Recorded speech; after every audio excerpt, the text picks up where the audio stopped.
Por favor, amado irmão, abra sua Bíblia no Evangelho de Lucas.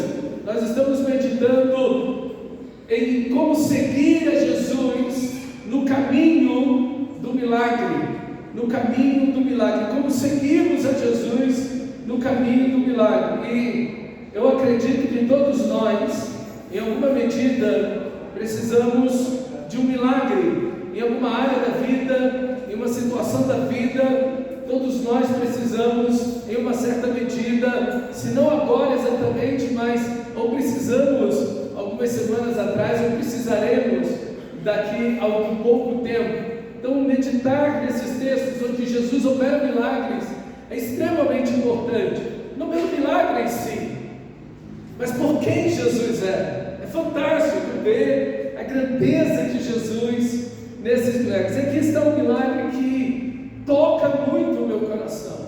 Esse milagre é um milagre que ele tem um lugar especial na minha alma, no meu coração. Lucas capítulo 5, versículo 12. Lucas 5,12 diz assim: estando Jesus em uma das cidades, encontrou um homem coberto de lepras.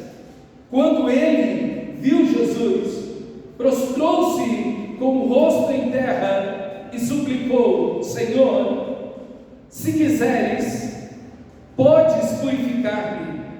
Jesus, estendendo a mão, tocou nele e disse: quero, fica purificado. Imediatamente a lepra o deixou.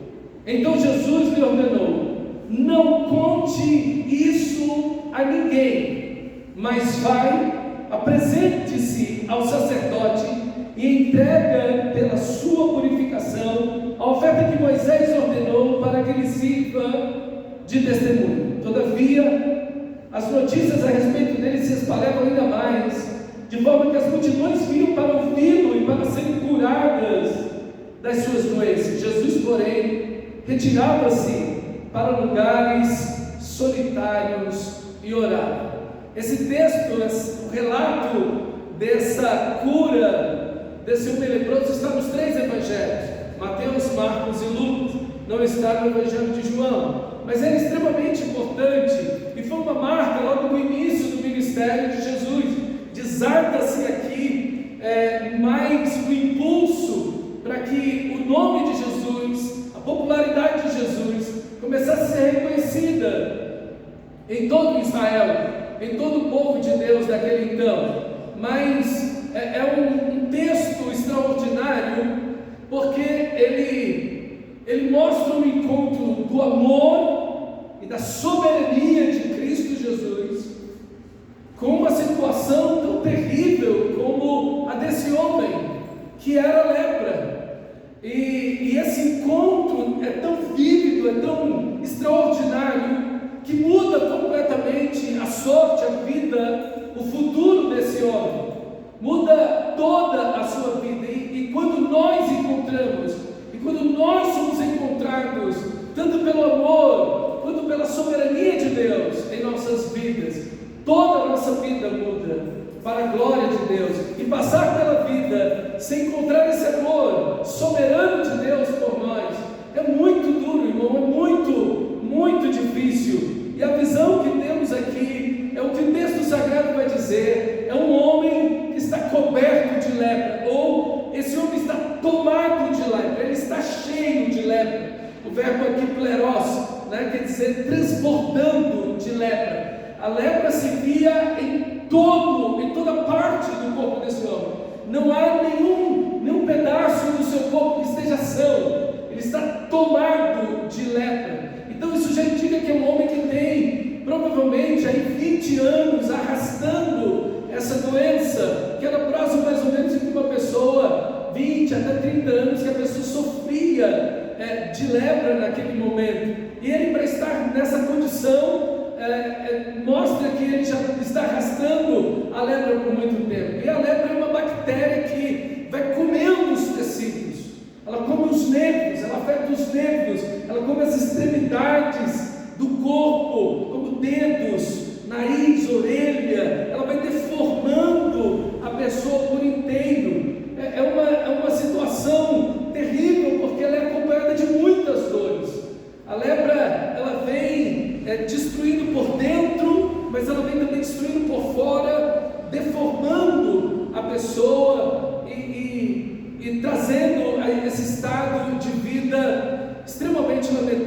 quando ela dura muito tempo, então ela ataca o sistema respiratório, cega a pessoa, ela é degenerativa e até hoje não tem cura. Até hoje a lepra não tem cura. A hanseníase, ela tem um controle, mas essa pessoa vai tomar medicação o resto da vida. Não tem cura até hoje. E o estado não é apenas físico, de uma destruição do corpo daquela pessoa, tanto por dentro quanto por fora, mas também é a destruição de todos os laços sociais que essa pessoa tem. Imediatamente essa pessoa que é diagnosticada com lepra, ela era retirada, ela era banida da sociedade. Ela não podia entrar numa cidade, ela não podia, do momento que ela foi identificada pelo sacerdote, ela tinha que sair dali, banida já, ela não podia voltar para o trabalho, ela não podia voltar para casa para se despedir de ninguém, ela já era tirada da cidade imediatamente e expulsa, porque senão a lepra ia se espalhar por toda a cidade. Então retirava-se a pessoa do convívio social. Então a lepra, ela não apenas é um sofrimento físico, mas ela também é um sofrimento emocional. Imagina você nunca mais poder abraçar seus filhos, abraçar sua família, estar sentado à mesa com a sua família, entrar na casa, voltar a trabalhar, enfim, é um corte social extremo, uma amputação completa social que a pessoa não está vivendo. Então é um sofrimento físico, mas também é um sofrimento mental, emocional, social, em todas as áreas. Essa pessoa agora vai viver da mendigância. Ela não pode trabalhar, ela não pode, tudo que ela pega está imundo. É uma situação terrível para essa pessoa, e não havia o que fazer naquela época, a não ser tirar essa pessoa do ambiente social, para que pudesse proteger a sociedade em si. Mas não apenas isso, não apenas um sofrimento físico, emocional, social, mas também um sofrimento espiritual. Essa pessoa não podia participar do culto ao Senhor, ela não podia ir no templo, ela não podia participar da adoração, ela não podia ouvir a ministração da palavra, porque ela não podia entrar na cidade, ela não poderia ouvir as escrituras sagradas, ou ler um texto sagrado. Enfim, essa pessoa estava banida de toda a esfera espiritual. E por isso, por esses elementos tão tristes que a lepra traz ao seu possuidor, a Bíblia compara sempre a lepra com o pecado. A Bíblia é sempre comparada na Bíblia com o pecado, porque ela corrói, ela destrói, ela divide, ela separa, ela elimina o indivíduo de Deus e da sociedade. Enfim, ela vai destruindo a pessoa, mas ela destrói tudo o que envolve essa pessoa. E assim o pecado, da mesma maneira, faz. E esse homem está nessa situação, não há partição nesse homem. E o nosso texto começa de uma forma surpreendente. Talvez na primeira leitura você não tenha percebido o que acontece. Olha comigo o versículo 12, eu estou lendo na NVI, talvez você esteja lendo na revista atualizada e dá uma pequena diferença, mas na NVI traz algo assim. Diz assim o texto: estando Jesus em uma das cidades. Então Jesus está onde? Na cidade. Mas lembra, o leproso não pode entrar na cidade. Encontrou um homem, Jesus encontrou um homem coberto de lepra. Então veja, Jesus, ele sai da cidade e ele vai à procura desse homem. Ele vai até onde esse homem está. Esse homem não pode encontrar Jesus se Jesus está dentro de uma cidade. Jesus precisa sair da cidade e ir ao encontro dele. E aqui tem um elemento extraordinário da graça de Deus, que não somos nós que encontramos a Deus, mas foi que Deus nos encontrou. Não fomos nós que amamos a Deus primeiro, mas Ele nos amou primeiro. Nós o amamos porque Ele nos amou primeiro. Ele nos encontra, Ele veio ao nosso encontro. E esse é o extraordinário do Evangelho, é que não importa a condição, a situação do pecado na vida do ser humano, as tragédias que o acometem, não importa se ele está nisso há 20, 30 anos, a graça de Deus vem até o encontro de cada pecador. E assim foi a salvação de todos nós. Não foi você que buscou a Deus, foi Deus que te buscou primeiro. Eu tinha um sentimento no meu coração de orar, de buscar a Deus. Deus pôs esse sentimento em você. Foi Deus que já estava trabalhando em você. Foi Deus que foi ao seu encontro. Você não poderia vir até Ele. Você jamais viria a Ele. Ele foi a você. Ele te encontrou na sua tragédia, no seu pecado. E aqui a igreja tem uma palavra de esperança para esse mundo. Você tem um colega de trabalho, na escola, um vizinho, aquela pessoa está tomada de pecado. Você olha para aquela pessoa e diz: é impossível que essa pessoa seja restaurada. É impossível a salvação dessa pessoa. Ela está numa condição que já não tem mais volta. Não tem mais como retroceder e reverter a condição que esse ser humano se encontra. Não existe nada disso no Evangelho. Pode existir isso no aspecto humano, psicológico, social, enfim. Mas para o Evangelho não há limite para a salvação, para a restauração, para trazer vida dentre os mortos. Graças a Deus por isso. O Evangelho não vê barreira alguma na condição em que uma pessoa se encontra. Glória a Deus por isso. E Ele vem ao nosso encontro. E dizer isso para as pessoas, falar isso para as pessoas da sua casa, trabalho, enfim, traz grande esperança. Traz grande esperança. Que esse primeiro texto, esse primeiro versículo possa ser algo que esteja no seu coração, para que você olhe para as pessoas e não veja nenhum impossível para Deus, para realizar a salvação, a restauração de uma vida, de uma família, de uma sociedade, não importa o que seja. Deus é o Todo-Poderoso. E aqui é o encontro do soberano amor de Deus na vida de um homem que está passando uma situação crônica de sofrimento profundo, intenso. É inimaginável essa situação que esse homem vê. E Jesus vai até o encontro dele. E Jesus o encontra. E o texto diz que esse homem vê Jesus. E quando ele vê o Senhor, ele se prostra. É lindo a descrição de Isaías 45, 22. Olhai para mim e sejam salvos todos os confins da terra, porque eu sou Deus e não há outro. Olhai para mim e sejam salvos. Não há visão mais extraordinária que alguém possa ter do que a visão de Cristo Jesus. Ali está o amor encarnado. E vimos ao Verbo encarnado, cheio de graça e de verdade.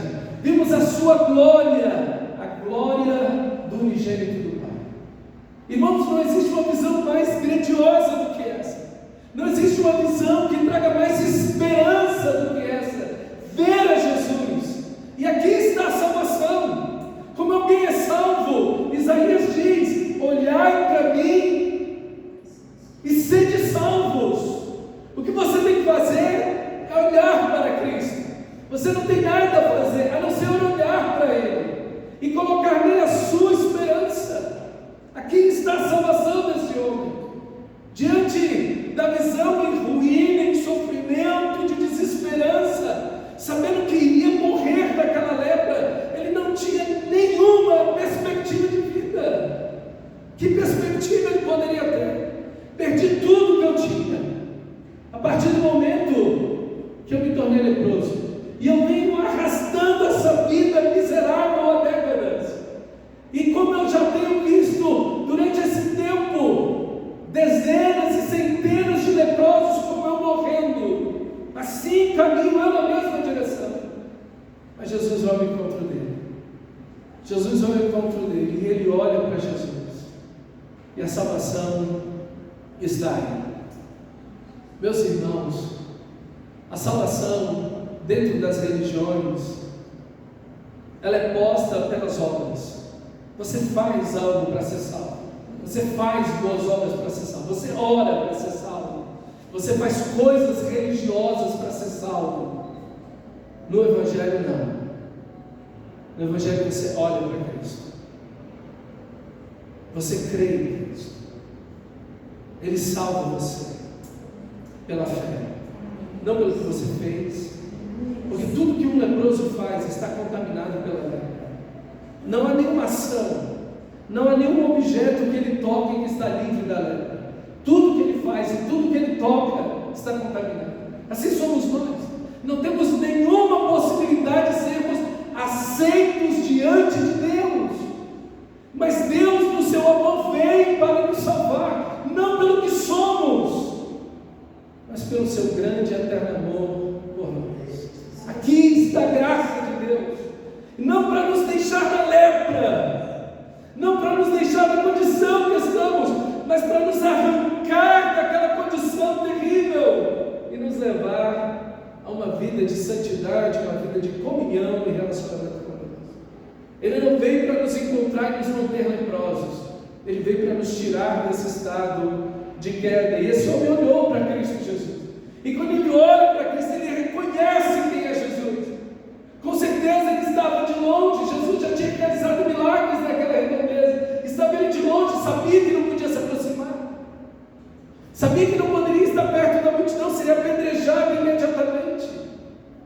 Então ele se mantém de longe. Se Jesus não vem a ele não tem como ter esperança nenhuma de salvação. E Jesus, com certeza, quando estava fazendo milagres, olhou e viu ao longe aquele homem coberto de trapos. E depois, no dia seguinte, talvez no final daquela tarde, foi o encontro dele. Foi encontrado no seu eterno. Bendito seja o Senhor Jesus. Porque um dia você não podia se aproximar dele, mas ele foi até você e encontrou você. Em toda a sua impossibilidade, em todas as suas trevas, em toda a sua condição, ele amou você. Ele não alugou sua lepra, ele não queria você daquele jeito, mas ele foi até você para salvar você. E ele olha para Cristo, e a visão mais maravilhosa que aquele homem poderia ter, olhar para Cristo Jesus, e imediatamente ele reconhece Cristo, e ele se prostra, e ele se rende, e ele se entrega, e ele adora, e a sua vida agora pertence a Cristo. Ele reconhece que ali está o Filho de Deus, ele reconhece que ali está o seu Senhor, o seu único verdadeiro Deus, aquele que veio transformar a sua vida, aquele que veio resgatá-lo. Agora ele ainda está coberto daquela doença, mas já foi alcançado pela graça de Deus, já foi salvo pela graça de Deus. O maior milagre já aconteceu com esse homem, bendito seja Deus, porque o maior milagre é ficar livre de uma doença, ou de um problema, ou de uma condição. O maior milagre é a salvação, porque problemas e lutas teremos a vida inteira, mas a salvação, ela é eterna. E um dia o Senhor vai enxugar dos nossos olhos toda lágrima, e Ele vencerá a morte na sua segunda vinda, já venceu na ressurreição, e vencerá em nossas vidas a morte na segunda vinda. Bendito seja o Senhor. E ele se prostra e se rende ao Senhor. Meu irmão, aqui está o que você precisa fazer quando você está em lutas, em dificuldades, em problemas, em necessidades, em crises, em angústias, em situações crônicas ou pontuais que você não sabe o que fazer. Olhe para Cristo Jesus, olhe para Ele, enxergue Cristo, sua grandeza, sua graça, seu amor, seu poder, sua soberania. Olhe para Cristo Jesus, olhe para Ele. Não tire seus olhos da cruz, não tire seus olhos de Jesus, olhe unicamente para Ele. Ele é a sua salvação, Ele é o seu Salvador, Ele é a sua esperança. Então olhe para Cristo, não tire em nenhum momento os seus olhos de Cristo Jesus e o adore. E o adore. Ele não estava livre da lepra, mas estava adorando a Cristo. Não deixe para adorar a Deus depois que os problemas passarem, que as angústias se forem. Não, adore o Senhor. Adore o Senhor. Como Jó. Ele perde tudo. E ele então adora a Deus, diz: Deus deu e Deus tomou. Bendito seja o nome do Senhor. E ele adora a Deus mesmo no sofrimento, mesmo na luta. Que a sua adoração não nasça simplesmente do conforto, mas que ela brote no meio dos espinhos, do sofrimento, do deserto. Esses momentos são maravilhosos. Nosso coração se rende a Deus de uma maneira extraordinária, se quebra de uma forma maravilhosa. Esse homem adora Cristo, e na sua adoração ele reconhece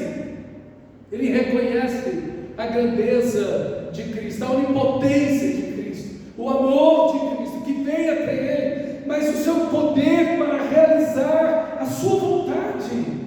Aquilo que ele quiser fazer, ele vai fazer, nada pode impedi-lo.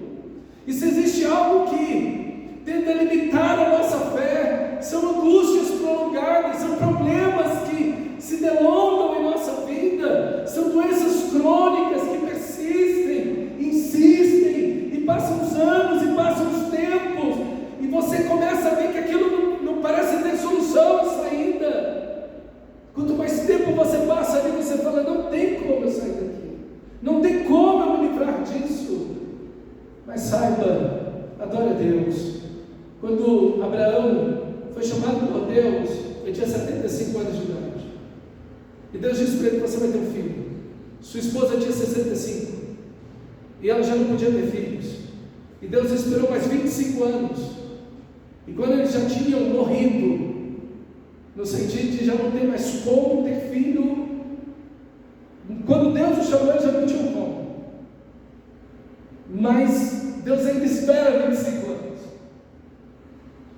e eles perderam aquela esperança. Eles falaram: não tem como mais, não tem como.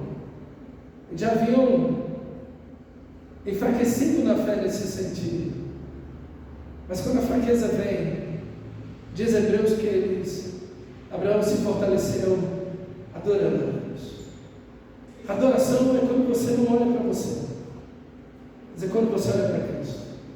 Adoração é quando você não enxerga as suas possibilidades, mas você enxerga a onipotência de Deus.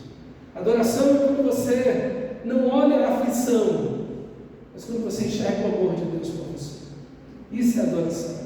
Isso fortalece você, isso anima você, isso ergue você, isso fortalece a sua fé, isso mostra que Deus, na sua onipotência, pode fazer qualquer coisa diante do seu problema, que naquele momento parece ser tão grande, e quando você olha para Cristo, o seu coração é fortalecido. E assim a fé de Abraão foi fortalecida.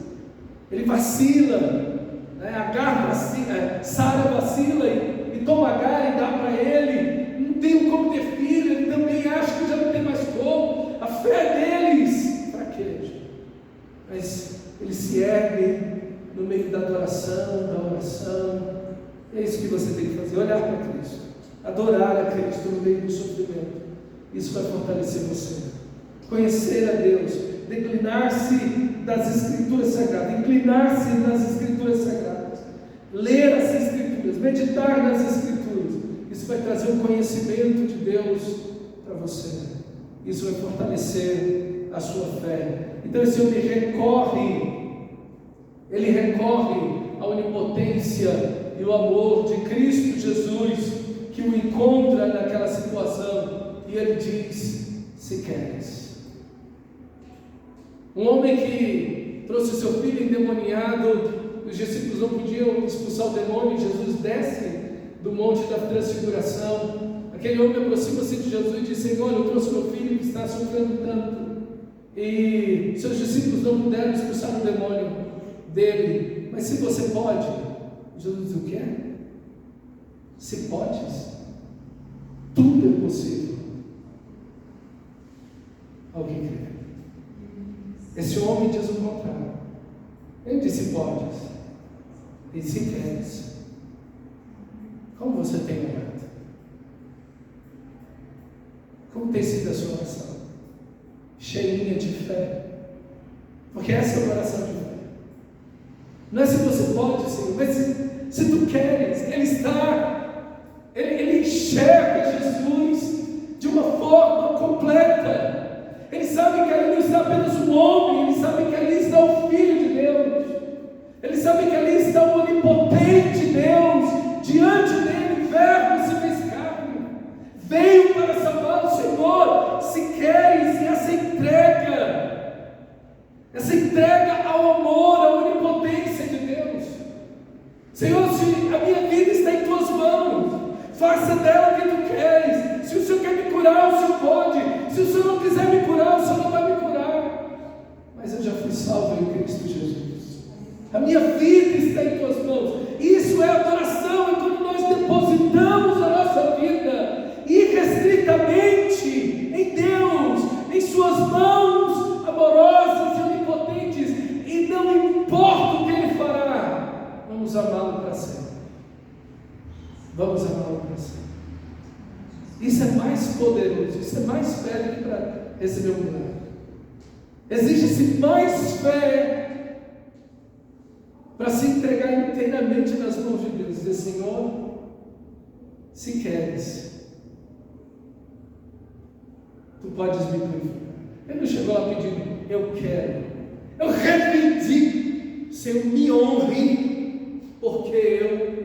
Não tem nada de me honre. Aqui, Senhor, estou eu. O Senhor sabe como está o meu coração. O Senhor sabe o desejo de Deus. Mas eu estou entregue a Ti, Senhor. Se o Senhor quer que eu fique assim, aqui eu estou. Para Te amar e Te servir assim. Mas se o Senhor quer me livrar, me livre, Senhor. É a mesma atitude de Ananias, Misael e Azarias na fornalha de fogo. Quando Nabucodonosor acende a fornalha 7 vezes mais, diz: eu quero ver qual é o Deus que vai livrar vocês das minhas mãos. Porque vocês não querem adorar a minha estátua, que eu fiz para mim. A minha pessoa está ali. Aquela estátua sou eu. E todos têm que me adorar.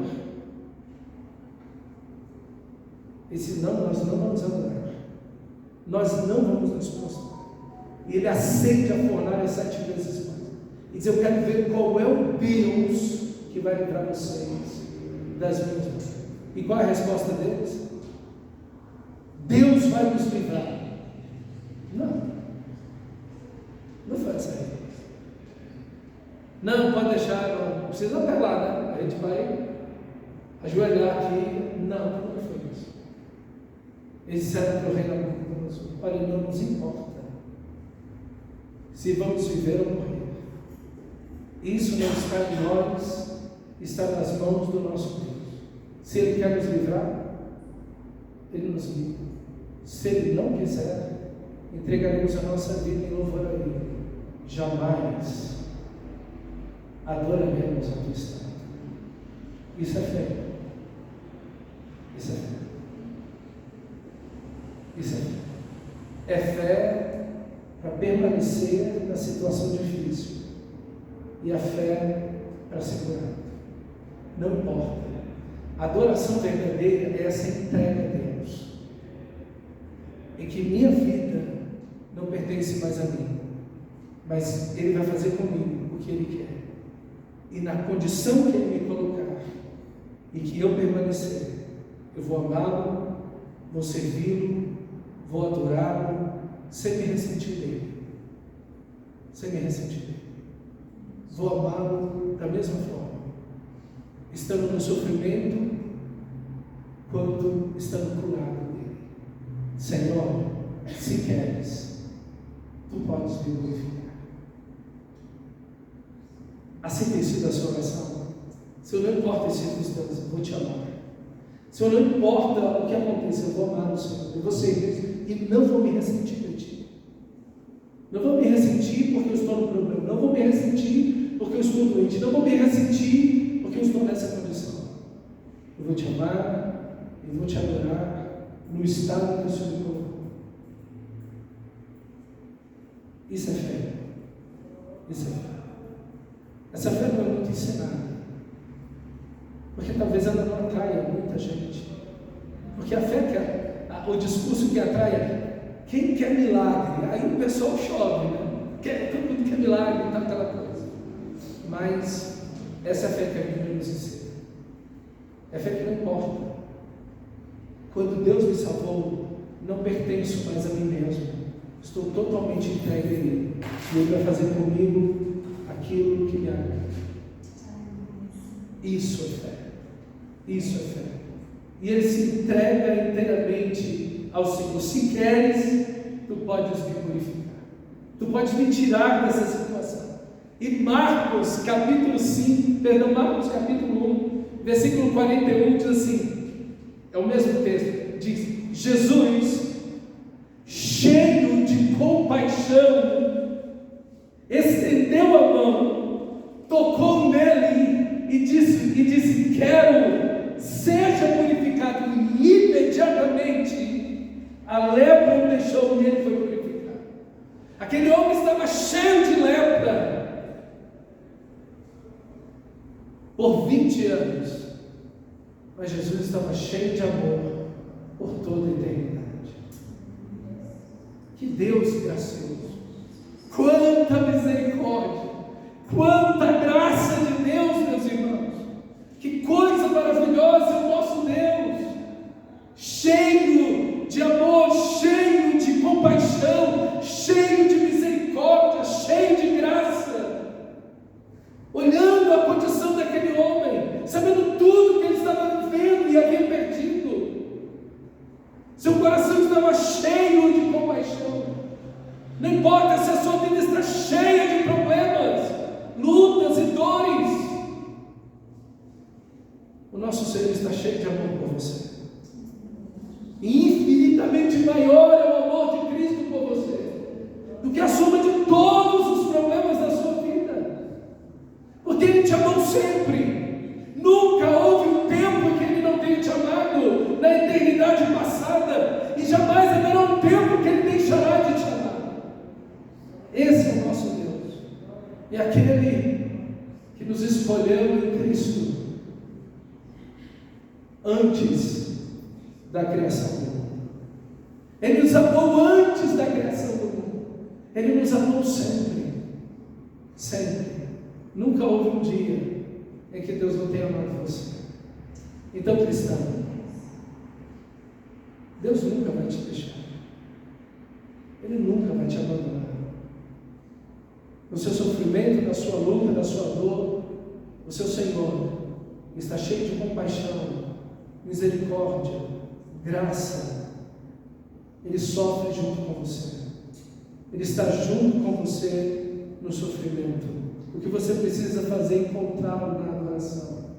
O que você precisa fazer é encontrá-lo olhando, não como esse homem que podia ter o privilégio de olhar para Jesus, mas você pode olhar para as Escrituras Sagradas e encontrá-lo lá da mesma forma.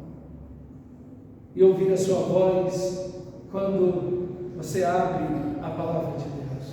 Naquele momento, Jesus toca naquele homem. Ninguém tocava no leproso. Ninguém tocava no leproso. É um homem, ele é uma ferida aberta. Seu corpo inteiro exala lepra, podridão, mau cheiro. O homem está sendo comido vivo. E Jesus toca naquele homem. O amor de Cristo, a bondade de Cristo, a misericórdia de Cristo. Oh, meus irmãos, quanta bondade, quanta misericórdia. Às vezes nós olhamos pessoas que, humanamente falando, nos causam repulsa pela vida que estão vivendo. Às vezes estão bem vestidos, cheirosos, perfumados, têm dinheiro, mas a vida que a pessoa está vivendo é um lixo. vivendo o lixo sobre o lixo, fisicamente, degradaram suas vidas por um inteiro, vivendo nas drogas, na bebida. Mas o Senhor da glória, na sua santidade, toca aqui. E a santidade de Deus é maior do que os nossos pecados. O amor de Deus é maior do que os nossos pecados. O poder de Deus é maior do que qualquer doença. A graça, a misericórdia de Deus é maior do que tudo. Ele toca aquele homem. Ele não tem problema nenhum, ele toca nele. E ele é curado imediatamente, instantaneamente. Irmão, não tem palavras para descrever o que aconteceu ali. Você vê aquele homem ser regenerado imediatamente. Seus órgãos, seus tecidos, seus nervos, sua carne, todo o seu corpo. Quando Naamã, aquele general, encontrando Elias, e Elias o manda 7 vezes mergulhar no rio sujo, o Jordão todo barrento, e ele lá em Damasco tem rio limpo, e eu aqui mergulha, o que te custa? Se te mandasse fazer um negócio impossível, mergulha, meu Senhor, olha, está aqui. E aquele homem se humilha e mergulha, e a Bíblia diz que a pele dele ficou igual de um bebê. Imagina como Jesus tocou nesse homem. Meus irmãos, que coisa extraordinária. É o poder de Deus. É o poder. Não coloque, jamais empecilho algum para que Deus opere em nós. A incredulidade ofende a Deus. Ofende a Deus. É uma ofensa a Deus você duvidar dele. Vocês estão ofendendo a onipotência de Deus, a grandeza, a majestade de Deus. Você não pode, ninguém pode, mas ele pode. Nunca duvide dele. Nunca duvide dele. Nunca tem incredulidade. A incredulidade, a Bíblia diz, é uma raiz de amargura que nos afasta do Deus vivo. A incredulidade, um perverso coração de incredulidade. O coração incrédulo, ele é perverso. Ele nos desvia do Deus vivo. Rejeite sempre a incredulidade, a desobediência do seu coração, a murmuração do seu coração. Porque é um perverso coração de incredulidade nos afasta do Deus vivo, o Deus que age, que opera, que faz hoje, que realiza hoje, que opera hoje. Mas lembra-se, queres, existe um povo, a gente é terrível. Uns entram no extremo, Deus vai curar. Eu fui, um irmão de Cristo morreu, e me mandaram um post do enterro dele. Faremos o enterro do fulano de tal dia, possível ressurreição. Assim, eu estou brincando não, possível ressurreição. Eu recebi uma revelação e tal, não sei o que Deus ia me ressuscitar. O profeta disse que eles não pentecostais, bem doidão, crente, senhor, crente, irmão meu em Cristo, um amor por ele, mas não estou lá, possível ressurreição. Eu fui no enterro, estou lá no enterro, pastor Glauco deu uma palavra aqui no enterro, mas vai dar uma palavra no enterro, possível ressurreição. A gente é pastor em frente de quase um ano, então você segura aí, você não arrega não.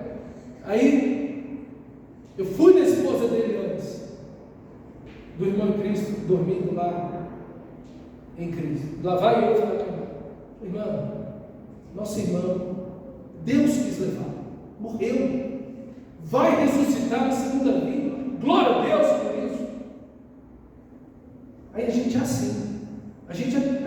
extremado, doido demais da cabeça.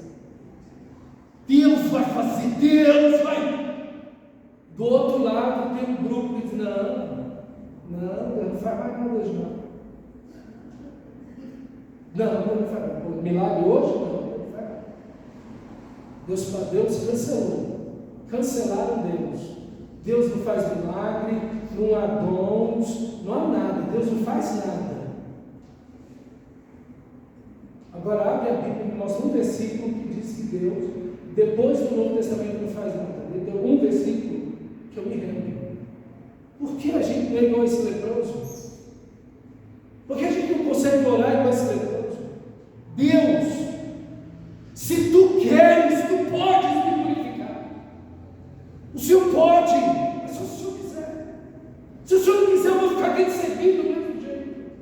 Não interessa o que aconteça, vou te amar e vou te servir, mas o Senhor pode fazer. Mas se o Senhor não fizer, bendito é o teu nome do mesmo jeito. Por que a gente não é igual esse homem aqui? Porque a gente é extremado. Não, se Deus não fizer, eu desisto da fé. Que isso? Tu está servindo a Deus para o milagre? Não, Deus já não faz mais nada. Não. A gente tem que orar assim, ó. Senhor, se queres, e eu estou aqui, o Senhor sabe qual é a minha vontade, mas eu estou aqui para a tua vontade, que não seja feita a minha. Mas se tu queres, irmão, que equilíbrio desse homem, que homem crente, acabou de se converter, já está ensinando a gente aqui, macaco velho da fé, a orar a Deus. Que coisa impressionante, irmão. Que entrega, que devoção, que crente fiel esse homem. E Jesus estende as mãos e diz: eu quero que seja limpo, e imediatamente ele foi limpo. E aqui o grande objetivo da salvação, a restauração do relacionamento desse homem com Deus. Olha o texto sagrado. Jesus diz umas coisas que a gente diz assim: não, é impossível. Qual a primeira coisa que você está 20 anos sem ver sua família? Qual a primeira coisa que você vai fazer? Limpinho da cima. Nem os creme faz o que? Foi com o bebê. Não precisa fazer harmonização, nada. Do jeito que nasceu agora essa criança. Coisa extraordinária. Qual é a primeira coisa que você faria? Corria para a sua família, não é verdade? Ele disse: não, a primeira coisa que você vai fazer é ir lá para o templo, porque tem 20 anos que você não confessa os seus pecados, não tem seus pecados perdoados, não adora a Deus, não ouve a palavra. A primeira coisa, você vai para o templo. Lá ele ia ficar e raspar todo o pelo do corpo dele, segundo a lei. Ele ia ficar 7 dias lá no templo, em observação. Depois de 7 dias, o sacerdote ia examinar ele todinho. Aí ele ia fazer, ele ia restabelecer o relacionamento. Depois disso, ele ia para a casa dele. Meus irmãos, um milagre acontece na nossa vida, em primeiro lugar, e esse é o grande objetivo. Não é para você ser mais feliz, para ter a equação de um problema resolvido, ou sair de uma crise, ou ter um pouco mais de saúde. Não é isso. É para que o seu relacionamento com Deus seja mais profundo, mais intenso, que o seu relacionamento com Deus se estabeleça de maneira mais sólida, mais firme, para que você encontre Deus no meio do sofrimento e no meio da bênção também. Não é a bênção pela bênção. O mais importante não é o recurso que você ganha, a bênção que você tem, a cura que você tem. O mais importante é que no meio de tudo isso, você conheceu mais a Deus, sua fé cresceu, há mais adoração, louvor, santidade na sua vida. Isso é o mais importante, porque essas coisas são eternas. Todo o demais é temporário. O mais importante é isso. E depois, obviamente, esse homem sairia dali e testemunharia para toda a sua família e para toda a cidade. Foi como ele fez. Mas a ordem de Jesus é essa. Primeira coisa, sua vida, seu relacionamento com Deus. precisa ser ajustado em meio a toda essa situação que você está vivendo. Que você faça isso, meu irmão. Que você restabeleça princípios, que você estabeleça coisas que você deixou para trás, que você erga coisas que você deixou desmoronar, que você volte a princípios que você abandonou lá atrás. Que em meio a todo sofrimento e a toda bênção, sejam momentos de reflexão, de crescimento espiritual para você, para o seu bem. Mas quando você está bem, quando você está fortalecido, Deus usa você mais. Deus usa mais você. Assim como usou esse homem, e a palavra de Deus, o nome de Jesus, se espalhou por aquela região. Muitas pessoas começaram a vir. Está vendo que não é o benefício só dele? Não a minha bênção. Orem por mim. Eu preciso. Mas eu. Não. É glorificar a Deus. É pregar o Evangelho. É anunciar a Cristo. É fazer o nome de Jesus conhecido em toda aquela região. É que mais pessoas venham. É assim que esse texto tem igreja. É a bênção que cabe para mim. Mas a bênção que Deus me deu, ela precisa ser um veículo de evangelismo. O milagre que Deus faz em mim, as bênçãos que Deus derrama sobre mim, devem ser fonte para que outros conheçam a graça do amor de Deus. As bênçãos são sempre missionais. As bênçãos são sempre missionais. Nunca são uma autossatisfação, uma bênção de mim para mim mesmo. O Evangelho nunca nos deixa na fonte do egoísmo. Mas o Evangelho sempre derrama as bênçãos sobre nós. E cada bênção que Deus derrama, essas bênçãos são missionais, são fonte para que outros ouçam o amor, a graça, a misericórdia, e que tenham esperança e que venham para Cristo Jesus. Que cada bênção que Deus derrama sobre você, e que cada sofrimento que você passe, porque nós oramos se queres. E se Deus te permanecer naquele sofrimento, bendizendo a Deus entre as lágrimas, seja você fonte de pregar, de falar e de trazer muita gente para Cristo Jesus. Em qualquer momento, em qualquer circunstância. Você nunca deve esperar para estar bem, para fazer a obra de Deus. Não, primeiro, pastor, eu vou ficar bem, eu tenho muito problema, eu vou esperar isso aqui passar. Totalmente equivocado. É no meio da aflição, da dor, do sofrimento, servindo a Deus, trabalhando no reino, pregando o Evangelho, trazendo outros para Cristo, mesmo no seu sofrimento, ou na bênção que Deus derrama sobre você. Porque os sofrimentos e as bênçãos sempre têm um fator missional em nossas vidas. O fator de sermos um canal de bênção na vida de outros, para a glória de Deus. Vamos nos colocar de pé e orar ao nosso Senhor. Feche seus olhos, meu amado irmão. Quantos princípios nesse texto